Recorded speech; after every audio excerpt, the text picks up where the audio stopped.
All right, guys. So now we are trying to cut our trouser. So I have my material on fold. Now these lines I marked here are for the baseline to remove the rough edges on the down part of the trouser, and then this one I marked here as well is to remove the savage edge. Now this is called savage edge. That's the English mouth. This is how it will be. Now the trouser is being folded into two. Now this is going to take care of the two front panels of the trouser. So first thing you need to do first is you mark 2 inches here. Now these 2 inches will serve you for your hemming folding, that's the trouser folding, right? Then you extend your line this way. You extend your line this way. Now once this line is being drawn, now the next thing you will do is to apply your customer's trouser length, which the length I have is 41. So you hold 41 inches point this way, hold it this way, then you straighten your tape this way, and then you mark at this point. So here becomes your waistline. Now it's advisable to mark it twice. Now the reason to mark it twice is to make sure you have a straight line at the waist area. So 41 inches this way, then you mark it twice this point, and then you extend your line at this point. Now this line becomes your waistline. This line becomes your what? Waistline. So once you have gotten your waistline marked out properly, now the next thing we do is to determine your crouch. Now, like I told us on the first videos I made, I told us that there are different ways to get our crouch. Now the first method I'm going to use is the method of hips over 4. Now the hips I have is a hips line of 44, right, from my measurement. Now I will divide 44 by 4. I will have 11. Now this 11 is what I will use. Now there are some cases whereby the trouser length is not up to 39. I will need to deduct half from this 44, that's from this 11, to mark at 10.5. But because the length is up to 39, it's above 39, so I will use 11. So I will mark 11 inches at this point. Now this mark 11 inches is called the crouch depth, right? The crouch depth, or some persons can call it the flap. Now you extend the line straight up. Sorry. Now there is no limit to the line you can draw here. You can draw it accurately to the end of the fabric. There's no problem. But however be the case, make sure you get your crouch depth properly marked. Now on that crouch depth is the point you will mark your hip measurement, which is 44 over 4 of 11, right? Now you mark 11 at this point. Now after 11 at this point, the next thing you will do is to mark extra 2 inches. Now these 2 inches, you must mark it. It must be 2. It can't be 1. It can't be 1.5. Please mark 2, right? You mark 2. After the 2 inches, the next thing you will do now is to mark your waist. So the waist I have is a waistline of 34. 34 by 4 is 8.5, right? 8.5. Then you mark 8.5 from here, and then mark extra 1 inch. Extra 1 inch, right? After the 1 inch, the next you will do now is to connect the waist allowance to the real hip. Connect the waist allowance to the real hips.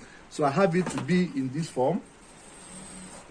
Now at this point, this line will be a bit slanted, right, or beveled this way. Then after that, from the crotch depth, you now mark 2 inches up or high on that line that came down. Now this marking is to help you determine the hip points. Then you mark 2 inches here, right? You mark 2 inches here. Having marked that 2 inches there, then some persons might extend this line uprightly on the fabric, right? There's no problem. If you extend it on this line, there's no problem. If you don't extend it, there's no problem. But the main thing is that you must know that your hip point is 2 inches above your crouch depth.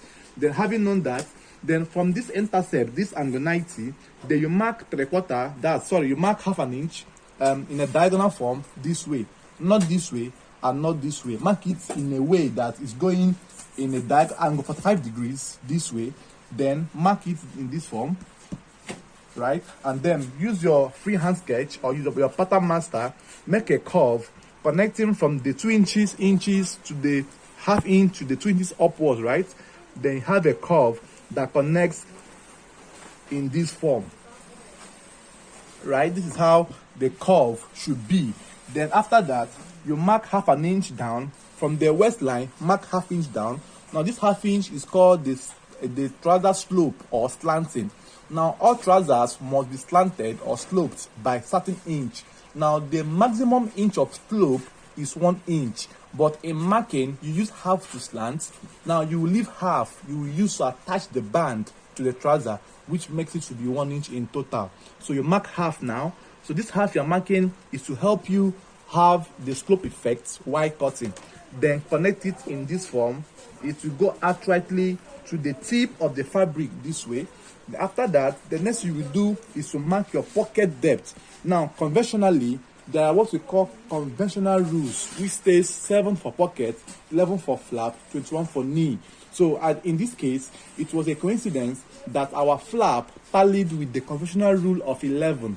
In most cases, it might not tally, or it might tally, right? So since these conventional rules of 7, 11, 21 tallied with our flap of 11, that means that our pocket of 7 as well will also correspond. So I'll mark 7 for my pocket depth, for the pocket depth, right? Then the next thing you will do now is to mark the up part of the pocket of 2.5, right? 2.5. So you mark pocket of 2.5 at this point. So now you come to the ankle area. Now this ankle area, you mark 1.5 inches from this line. Now bear in mind that this line is the line I'm cutting off. Don't be confused. So 1.5 inches from this line, you mark it this way, right? Now this is help you to give the trouser a bit of shape or slope or fitting at the ankle area. Now you might decide not to mark this 1.5, but then you will have much curve at the inner leg. So in order to reduce the curve effect, I always try to mark the 1.5 so that the curve at the inner leg will not be much, right? As we progress, you understand what I mean by inner leg curve. Then you take you take your stretch ruler from that 1.5, take it uprightly to the hip point in this way. It will come in a slopey line this way, right? In a slopey line this way. Then you now, from that point that you have your 1.5, make sure you get it down uprightly to this point. Then you mark your ankle. The ankle I have is ankle of 14, divided by 2 is 7. So you mark ankle of 7 at this point. Don't add any half or 1 or whatsoever at the ankle. Make it to the exact value. You mark 7 that way. Then extend the ankle line to come up a bit. Now the extension might be 5 inches or 6 inches high this way. That 5 inches high this way. Then after doing that, with the help of your hip curve, this is the rule you might need to get as you progress. Then with the help of your hip curve, you connect it from your hip allowance, connect it with the curve this way, connect it to the curve this way. So this serves us for the front block of our trouser. Take a good look at it. This serves us for the front block of our trouser. I hope you are having a clearer view now, right? So I'll also show you how I cut, so that you see how I cut it as well. So this is the straight line or the straight line method of trouser cutting. So let me cut so that you see where I lay my scissors in cutting as well. So now, don't forget that this is our 1.5 inch mark. So you cut from here. Now, I will also introduce to us the other methods of trouser cutting, which will be of interest to us. So for us to know how best you can approach different methods of trouser cutting. This method works for both adults and kids, and both female and male, right? So you can just use it in your daily works. So you don't have any much complaints anymore on trouser. So this is the simplest explanations on trouser, and I pray and I know that you'll find it interesting and you adopt the method. Now the mark I did not really follow this mark here. It's not really a problem. It's just to get a perfect curve. This one seems to enter much inside, so that I just extended my hand outwardly so that I will have a nice connection there, right? So you cut from here as well. And please, whenever you're cutting, make sure you stop at the point your chalk stopped. Don't cut and exceed, because if you cut and exceed, you will spoil the fabric that is meant to be used for the back part of the trouser. Don't exceed the points of your mark points, right? So always stop at that exact position so that you will not spoil your fabric much. So always cut and stop at exact positions. Don't exceed at different positions. So now this will be the back block of the trouser. So let me also show us, sorry, the front block. Let me also show us how to cut the back. So this is the finishing or the final cutting results we have for our trouser. So I believe this video must have been of great help to you and explain to you how you can cut your front block trouser, and then let's also learn how to cut the back panel. Alright, so now if you notice, this trouser came out in this form, and then we want to place to cut the back. Now on the normal circumstances, you're seeing that this area seems bigger, right? And here it seems smaller. So automatically you are meant to invert, you're meant to turn this fabric this way. But this is only done when you are using a plain fabric. When you are using a stripe or a patterned fabric that has a print of image, a church, an umbrella, an animal, flower, please make sure all images must face upright. Now in the case whereby the images are not facing upright, you have ruined the work. So because of the fact that we have a plain fabric, now we are at leisure, or we are free to fling the fabric however we want, because there's no inscription of image or whatsoever or writings on this fabric, right? Please note that very well. After that, then you fling this one to come this way. Now the essence of the reason is just to have more room that will accommodate the hip area here, and then have your fabric to be nicely positioned, right? So that is for the explanation for the turning of the fabric to your choice, right? So now, after doing this, now the next thing you will do now is to arrange the fabric this way. Now make sure that this fabric is positioned 2 inches away from the edge of this, 2 inches away from here. It must be 2 inches away from here. This is your guideline to know where to place your fabric. Here must be 2 inches away from here.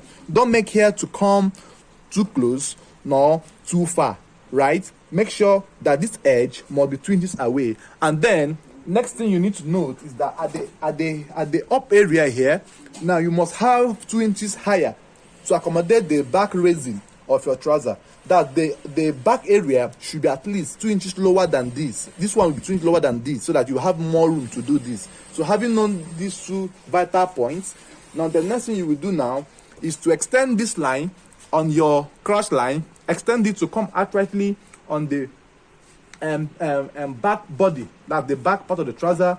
Then after you must have done this way, then you measure 2 inches. This is 2 inches on the dots, 2 inches this way, right?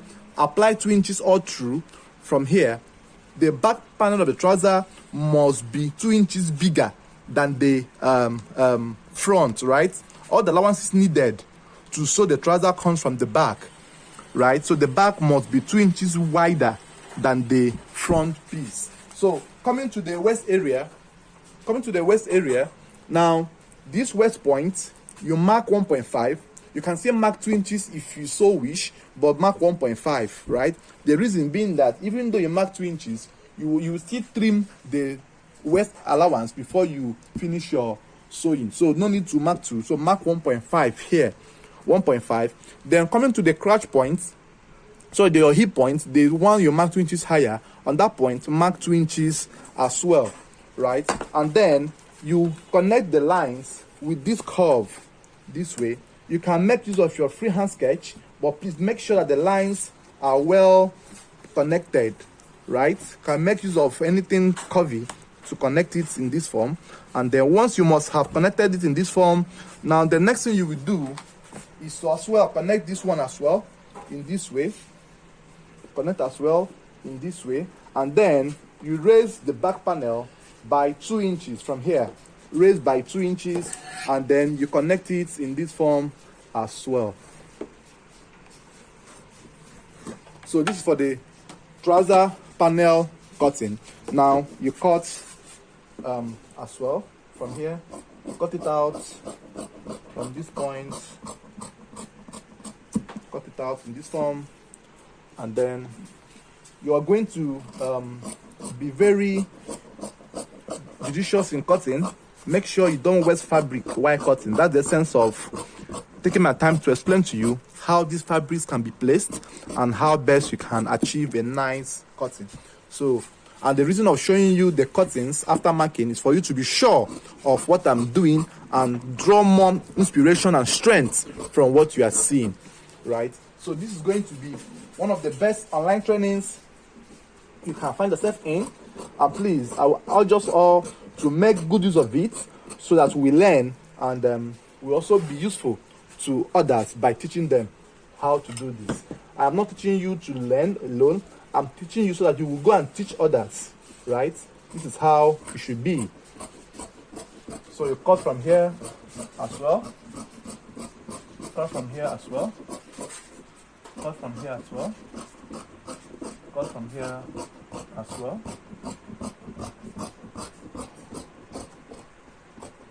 So now that we have finished cutting at this point, now we are done cutting the front and the back panel of our trousers. So the next thing that we will do now is to mark the front and back. So meaning raising two pieces together. Mark here and then mark here as well.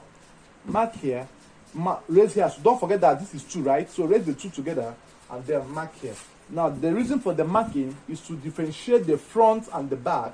And then I believe that you must have known that all markings must be done on the wrong side of the fabric. That's the back of the fabric. That's where all markings must be done.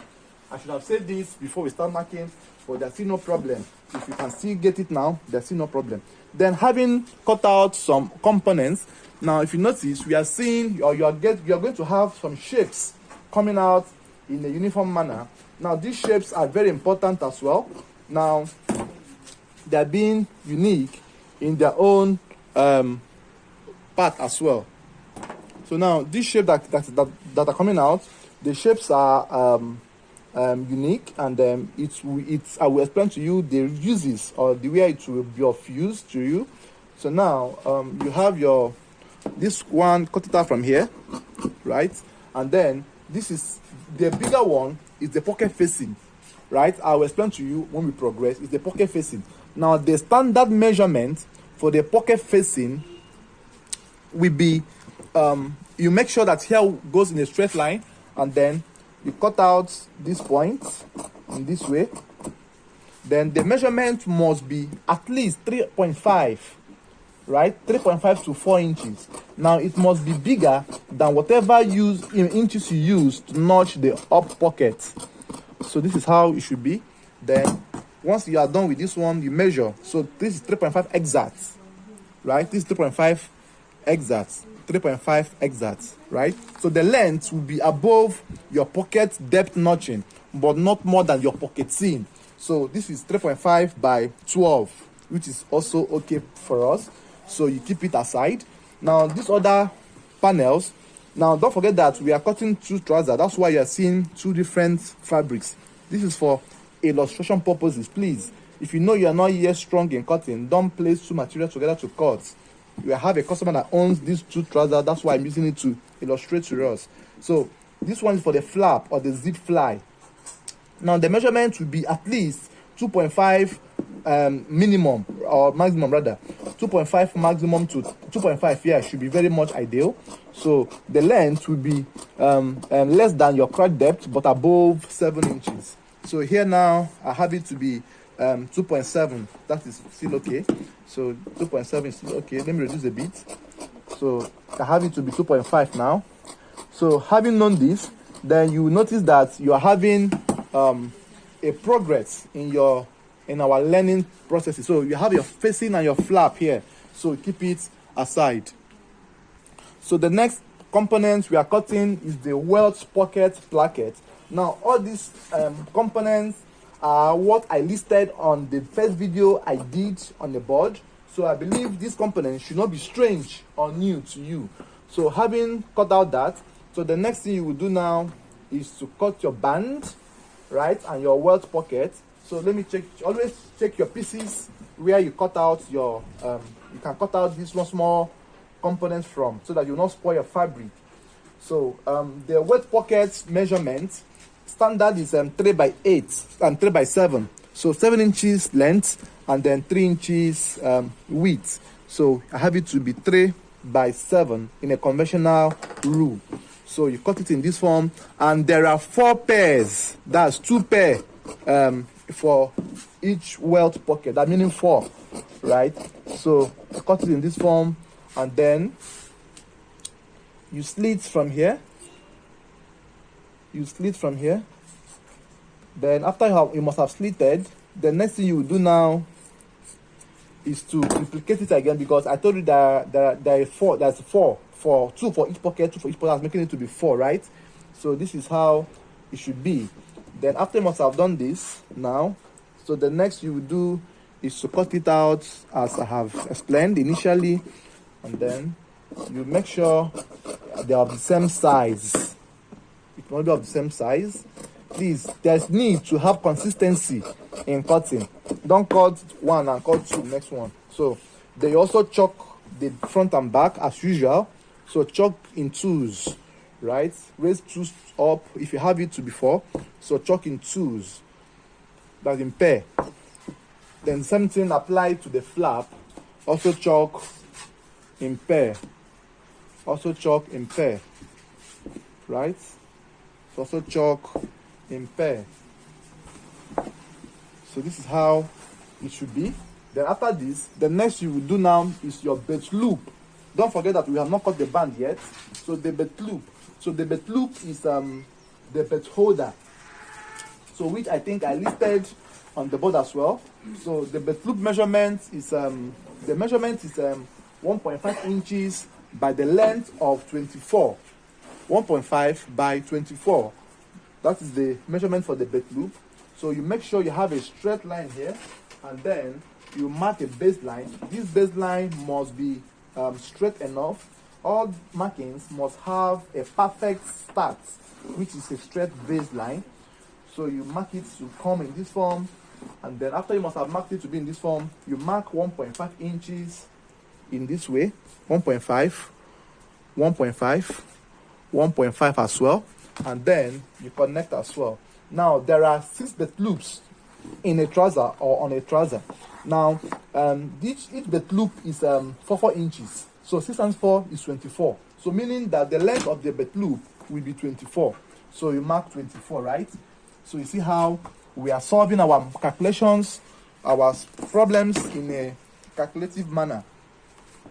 So you lay your loop in this form, this way, and then mark it in this form, and then you are good to go. So this is your belt loop now, right? So now you have gotten your belt loop from this.